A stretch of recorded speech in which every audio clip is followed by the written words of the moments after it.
The Splat Charger. That's a very redundant way of wording it. True to their name, chargers can, well, charge their shots. This is one of the traditional sniper rifles of Splatoon and the basic balanced one that all the others are compared to.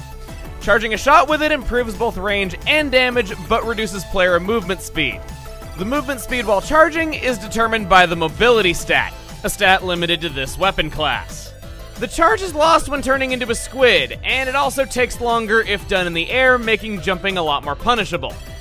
Because of this, you'll want to fight from a safe distance away, either up on a high perch, or acting as support on the ground to a teammate from behind. Your shots will give them both mobility, and also will help to pick off enemies that would have gotten to them while they're keeping enemies away from you by being on the front lines. When taking aim, the laser aim assist is visible to everyone in the match, which can be either a blessing or a curse. On one hand, it can scare the enemy into doing something you want if they're allowed to see it when you want them to. But on the other hand, it gives away the sniper's position no matter what. Generally, you'll want to have a full charge ready to go, aim at the ground or barely around a corner, and then take aim after an enemy appears within your range. Remember that all Inklings are right-handed, so right-handed corners can be peeked around quicker and without exposing more of your character. This is true of shooters as well, but it's especially helpful when sniping. Also, when aiming with chargers, there's a difference between aiming and shot leading because your shots are traveling so far.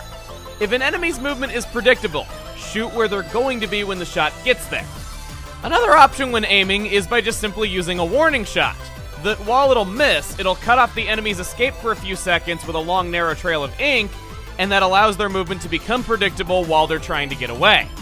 This all takes practice, and I can definitely attest that it takes a bit of a steady hand, so try playing with the sensitivity options to get your desired results. In most other games, snipers are strictly about getting kills and pressuring the enemy away from areas the team doesn't want them in.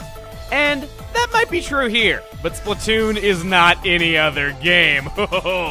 They also create long, narrow pathways, making them surprisingly helpful in the way of covering turf and getting the team to the battle quickly at the start of the match. It also helps lone wolf snipers in preparing an escape route ahead of time if it's necessary to retreat later on. Another angle to think about sniping from, that's unique to Splatoon, is that you're usually dying the least due to being so far from the action. This makes you the beacon that everyone wants to jump to so they can get back into the action quickly.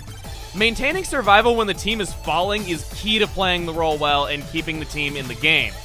This is especially true in Ranked, where it's not uncommon for the sniper to be the last one alive in a lot of situations, and your death would be the difference in the other team being able to push the objective because it's going to take your team so long to get back to the action. Now, before we get to subs and specials and equipment and all that other stuff I talk about, we can't go over the Splat Charger without also mentioning Splatterscope. Some snipers will have a scope variant, which have very slightly higher range, slightly lower mobility, and limit visibility to first-person mode when aiming. This means that there are occasional shots technically only possible with the scope variant. It is preference, but in higher level play you're generally going to see the scope version a lot more often, simply because an experienced player is going to know the shots that are possible with a scope and the shots that are not possible without a scope, and use that to their advantage. Because of that, the Splatterscope is often seen as a counter to the Splat Charger. They also have the same subs, same specials, and even the same special depletion. Since they're essentially the same weapon, I don't think it makes sense to talk about them separately, so anytime there's an instance of this, which there's only actually one more of, I'm going to just be treating them as the same weapon. The sub-weapon on the Splat Charger and Splatterscope is the Splat Bombs, just because we love redundancy that much. These make up for the lack of short-range play on the main weapon and are a safer way of attacking due to the main weapon's laser not appearing while aiming a bomb. A good way to support the team is to duck into your ink from up on a perch, throw a bomb, duck back in, and reload. This pressures and traps enemies without giving away your position. Bombs can also be thrown straight down, should you need help with a quick getaway, or if you just want to bring someone down with you who's gonna get the kill. The special is Splat Bomb Rush. Even though we've already seen a bomb rush for the burst bombs, it's the first time we're seeing it for the splat bombs, and it actually does differ quite a bit. It lets the user throw unlimited splat bombs for 6 seconds base time just like the other one, but in exchange for these bombs being more powerful, it only allows for a maximum of 11 bombs per use. This is both a really fun special and a really helpful one in the way of getting splats and making the enemy retreat. though it can be easy to get carried away, not realize the special duration is over, and accidentally use up the ink in your tank by throwing one bomb too many. I might have done this. Once again, might.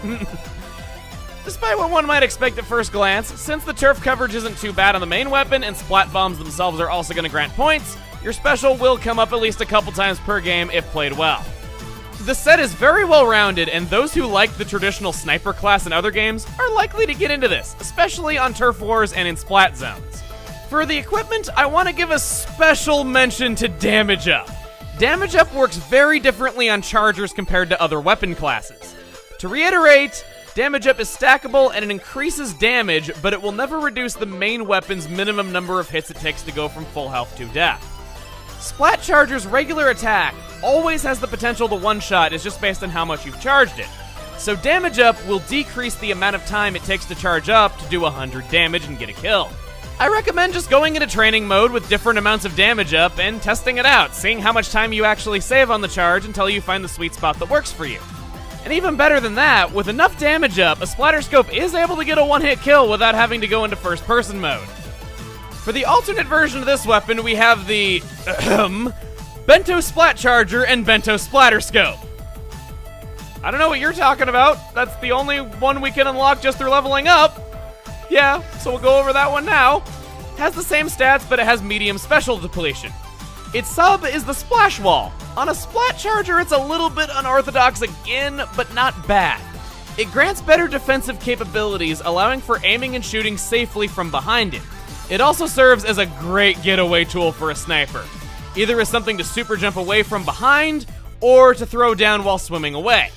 An interesting thing about this set is that it's very capable of fighting back against E-leaders when that's normally a big weakness of Splat Chargers.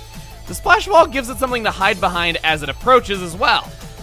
Its special is the Echolocator. In addition to helping the entire team and making your life of aiming and shooting at people a lot easier, oftentimes when people are tagged and they know that there's a sniper nearby, they'll just kind of lay low and hide until it wears off. This is predictable because as soon as it wears off, if you know where their location is, you're likely to know where they're going to try moving next. Use this to your advantage and pick them off.